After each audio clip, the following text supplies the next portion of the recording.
تو کہتے ہیں بے شک میری بے ہوشی میں میرے پاس 2 فرشتے آئے اور کہنے لگے تم چلتے نہیں کہ ہم تمہیں خدا کی بارگاہ میں لے جائیں اور تمہارے بارے میں فیصلے لیے جائیں. دوسرے فرشتے نے کہا انہیں لوٹا دو, یہ ان افراد میں سے ہے جن کے لیے ان کی ماؤں کے پیٹ میں ہی سعادت مندی لکھ دی گئی تھی, اور ان قریب اللہ تعالیٰ ان کے ذریعے ان کی اولاد کو جب تک چاہے گا نفع دے گا. اس کے بعد آپ رضی اللہ تعالیٰ عنہ 1 مہینہ مزید زندہ رہے, اس کے بعد انتقال ہوا. تو پتہ چلا کہ آپ کی والدہ نے نماز پڑھی, اللہ سے مدد مانگی اور آپ کو اللہ نے ایک نئی زندگی عطا فرمائی. تو آپ اپنی زندگی میں اس پریکٹس کو آج اس آیت سے دیکھیں, ہم نے کرنا کیا ہے. ہم جب بیان میں آئیں تو صرف بیان نہیں سننا ہے, ہم نے اللہ نے مجھے کہا کیا ہے. ہم اس ٹاپک کو لے کے اسی لیے چل رہے ہیں نا کہ میرے رب نے ڈائریکٹلی مجھ سے کیا بات کی ہے. تو آج اس آیت میں یہ لیسن مل رہا ہے کہ جب کسی پرابلم میں ہیں, کلیمٹی میں ہیں, تو اللہ کی طرف جانا ہے اور نماز سے مدد چاہنی ہے. وَاسْتَعِينُوا بِالصَّبْرِ وَالصَّلَاةِ. اچھا اب آپ دیکھیں پیارے آقا کی نماز کی کیسی عادت تھی.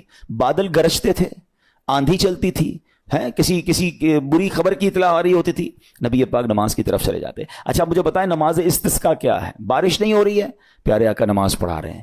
سورج گہن ہو رہا ہے, نبی پاک نماز پڑھا رہے ہیں. چاند گہن ہو رہا ہے, پیارے آقا نماز کی طرف. یعنی کس قدر اللہ کی طرف رجوع ہے. And whenever anything bad happen یا گوئنگ ٹو بیڈ ہیپن, ہونے والی لگ رہی ہے, کچھ بڑا ہونے والا ہے. ہمیں بھی تو خبریں آ رہی ہوتی ہے نا کہ بھائی کل بہت شدید بارش ہوگی, اللہ نہ کرے کوئی اور بری خبر ایکسپیکٹیشن ہے. آپ کو کاروبار میں کوئی ایسی خبر آنے کا ڈر ہے, یا آپ کی کوئی شپمنٹ جاری ہے, واٹ ایور, آپ چاہتے ہیں ہر چیز بہتر ہو جائے. قرآن نے فارمولا دیا نا, وَاسْتَعِينُوا بِالصَّبْرِ وَالصَّلَاةِ. اللہ نے ڈائریکٹلی مجھے اور آپ کو کہا ہے. تو from now on words make your practice کہ میں نے انشاءاللہ نماز سے مدد لینی ہے. اور آپ اپنی آنکھوں سے دیکھیں گے اور آپ اللہ سے عرض بھی کریں کہ اللہ تو نہیں قرآن میں کہا ہے مدد لے, میں نے کھڑا ہو گیا نماز کے لیے. تو نماز سے آپ نے مدد لینی ہے. اچھا اب اس کے بعد آیت کا جو سیکنڈ پارٹ ہے کہ صبر سے بھی مدد لینی ہے. اور آگے کیا فرمایا, ان اللہ مع الصابرین, اللہ صابروں کے ساتھ ہے. سبحان اللہ. اس کا مطلب یہ ہوا کہ اللہ تعالیٰ اپنے علم و قدرت کے ساتھ ویسے تو ہر کسی کے ساتھ ہے, لیکن یہاں صبر کرنے والوں کا خاص ذکر اس لیے ہوا تاکہ انہیں معلوم ہو جائے کہ اللہ تعالیٰ ان کی مشکلات کو دور فرما دے گا. مگر کرنا کیا ہے؟ صبر کرنا ہے. اچھا اب صبر کے بارے میں 2 باتیں بڑی اہم ہیں کہ صبر نارملی ہم جب بھی صبر کے بارے میں سنتے ہیں تو صبر ہم کہتے ہیں یار تکلیف آئی ہے صبر کرو, یقیناً یہ بھی صبر ہے, مگر صبر کی ایک اور قسم بھی ہے جو اس سے بھی سپیریئر ہے, جو اس سے بھی افضل ہے. اور وہ کیا ہے؟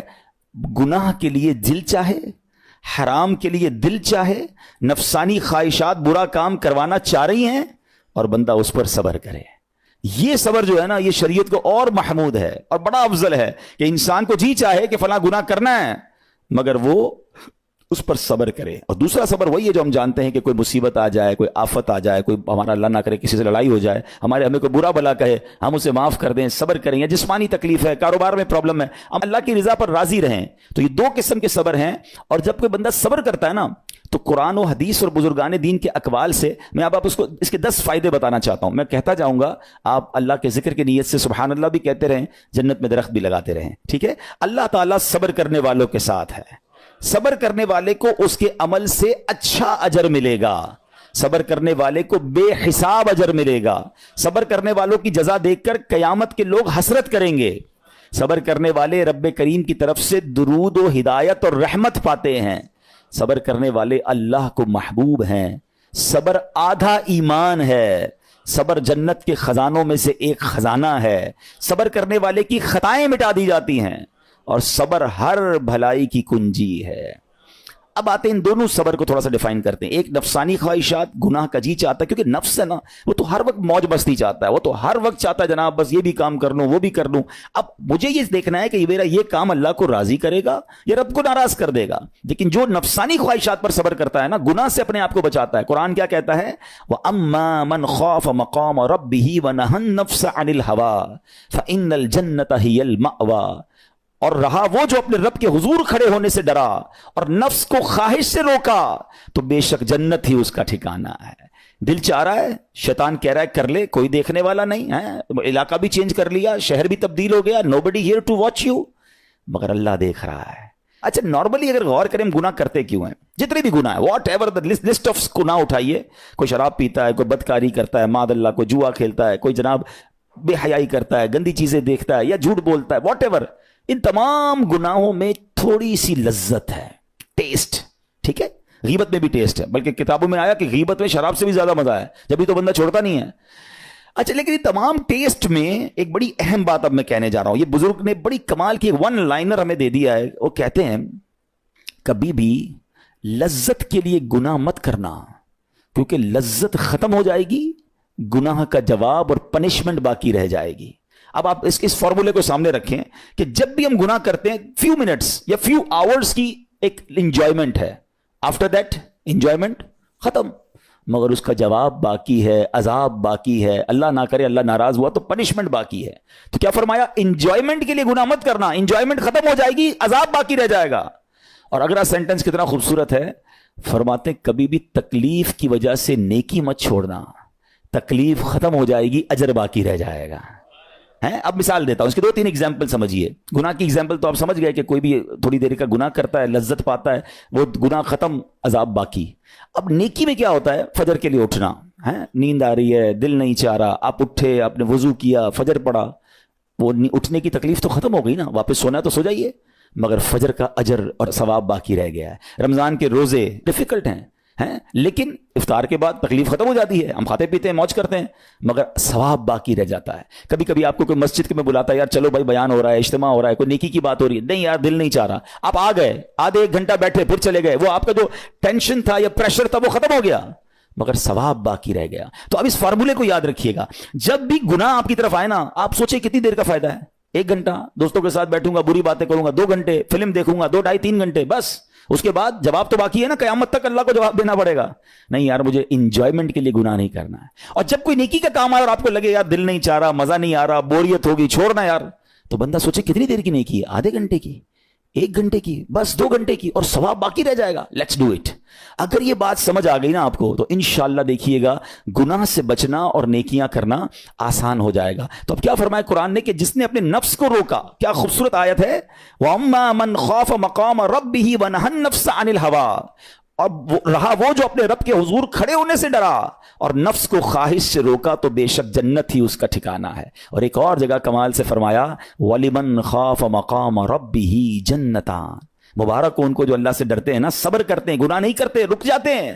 قرآن کہتا ہے جو اپنے رب کے حضور کھڑے ہونے سے ڈرے اس کے لیے 2 جنتیں ہیں, 1 نہیں 2 جنتیں ہیں. سورہ رحمان کی آیت ہے.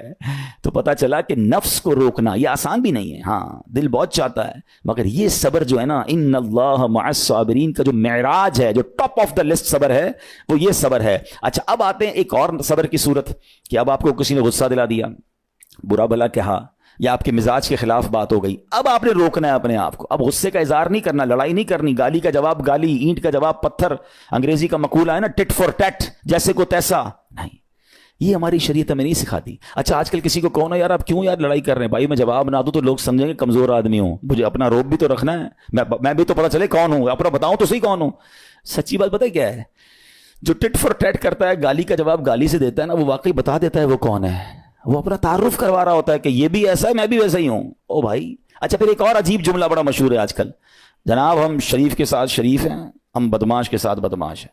مجھے آج تک سمجھ نہیں آئی یہ کون سا بٹن لگا ہوا ہے آپ کے اندر کہ شریف کے ساتھ آپ شریف ہو جاتے ہیں, بدماش آتا تو آپ بھی بدماش ہو جاتے ہیں. جناب والا, شریف آدمی شریف کے ساتھ بھی شریف ہوتا ہے, بدماش کے ساتھ بھی شریف ہوتا ہے. جب بھی تو وہ غلط آدمی اچھا ہوگا نا. نبی پاک علیہ الصلوۃ والسلام نے گالیاں سن کر دعائیں دی ہیں, پتھر برسانے والوں کو بھی دعائیں دی ہیں, مگر ہم تو تیار ہی رہتے ہیں, یار میں بتاؤں گا اس کو میں کون ہوں, 1 گالی دی ہے میں اس کے ساتھ پشتوں کو گالیاں دوں گا. تو پھر آپ بھی ویسے ہی ہو گئے نا جناب. حدیث پاک کیا ہے, ہو از مور اسٹرانگر, ہو از مور پاورفل. اللہ کے حبیب علیہ الصلوۃ والسلام فرماتے ہیں کہ بہادر وہ نہیں, یہ بخاری شریف کی حدیث ہے, بہادر وہ نہیں جو پہلوان اور دوسرے کو پچھاڑ دے, بلکہ بہادر وہ ہے جو غصے کے وقت اپنے آپ کو قابو میں رکھے. اصل بہادری یہ ہے. تو اگر آپ نے واقعی صبر سے مدد لینی ہے, ان اللہ مع الصابرین کا مجدہ لینا ہے, تو بدلے نہیں لینا ہے, معاف کرنا ہے. ذرا مل کر میرے ساتھ شب قدر کی دعا دہرائیے گا, اللہم انک عفو کریم تحب العفو فاعف عنی, اللہم انک عفو کریم تحب العفو فاعف عنی, اللہم انک عفو کریم تحب العفو فاعف عنی. واٹ از دا میننگ, اس دعا کا معنی کیا ہے؟ اللہم انک عفو, اے اللہ تو معاف کرنے والا ہے, تحب العفو, معافی کو پسند کرتا ہے, فاعف عنی, اللہ مجھے بھی معاف کر دے. ہم کیا کہہ رہے ہیں اللہ سے, اللہ مجھے معاف کر دے, میرے سارے اگلے پچھلے گناہ معاف کر دے. مگر دیر از اے کوسچن, آپ نے معاف کر دیا سب کو؟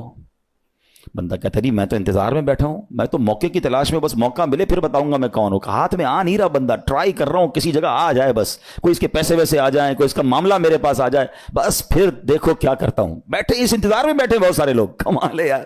یعنی دشمنیاں پالی ہوئی ہیں, رشتہ داریاں کاٹی ہوئی ہیں, دوستوں کے پاس جا نہیں رہے ہیں, میاں بیوی میں لڑائی ہے, ایک سوری کے لیے بیوی گھر بیٹھی ہے, وہ کہتی شوہر سوری کہہ دے تو میں آ جاؤں گی, شوہر کہتا ہے بیوی معافی مانگ لے تو میں لے آؤں گا. ارے بھائی کوئی بھی آگے بڑھ کے معافی کر لو بھائی, اللہ سے معافیاں مانگ رہے ہو, بندوں کو معاف کرنے کے لیے کوئی تیار نہیں ہے.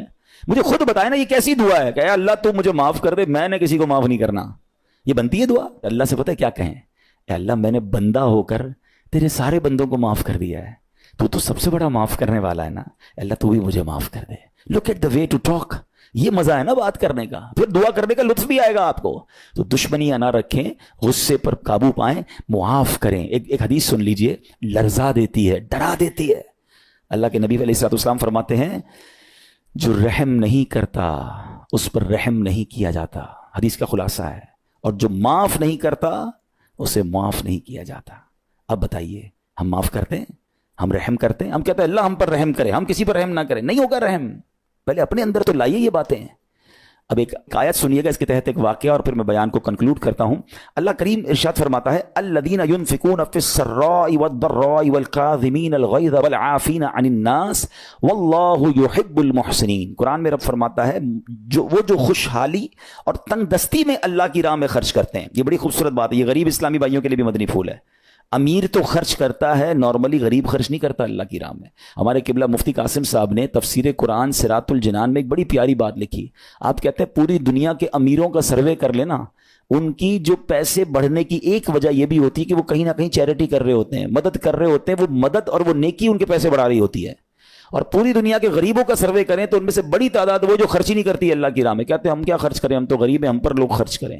میں آپ کو فارمولہ دے رہا ہوں اور یہ قرآن سے دے رہا ہوں. جو تنگی میں بھی اللہ کی راہ میں خرچ کرتے ہیں, جو خوشحالی میں بھی خرچ کرتے ہیں. آپ تنگی میں آپ روپیہ خرچ کریں, یہ نہیں کہتے آپ 10,000 روپے خرچ کریں, جتنی آپ کی حیثیت. یہ کاروبار ہے, آپ 1 روپیہ دیں گے اور آئے گا, آپ 10 روپے دیں گے اور آپ کسی نہ کسی نیکی کے کام میں خرچ کرتے رہیں, آپ غربت سے باہر آ جائیں گے. If you want to take out yourself from that problem, آپ آئے اللہ کی راہ میں خرچ کرنا شروع کریں. قرآن کہہ رہا ہے کہ جو تنگی اور خوشحالی میں اللہ کی راہ میں خرچ کرتے ہیں. اور اگلا پارٹ کتنا خوبصورت ہے, فرمایا والکاظمین الغیظ والعافین عن الناس, فرمایا اور غصہ پینے والے اور لوگوں سے درگزر کرنے والے. انعام کیا ہے, واللہ یحب المحسنین, اور اللہ نیک لوگوں سے محبت فرماتا ہے. اور پھر ہاں زندگی میں کلیمٹیز, پرابلم, بیماریاں, مشکلیں, قرآن خود کہتا ہے کہ من قریب تمہیں آزمائیں گے. کبھی بیماری آئے گی, کبھی بھوک آئے گی, کبھی مال کم ہو جائیں گے, کبھی ڈسٹربنس آئے گی, خوف آ جائے گا.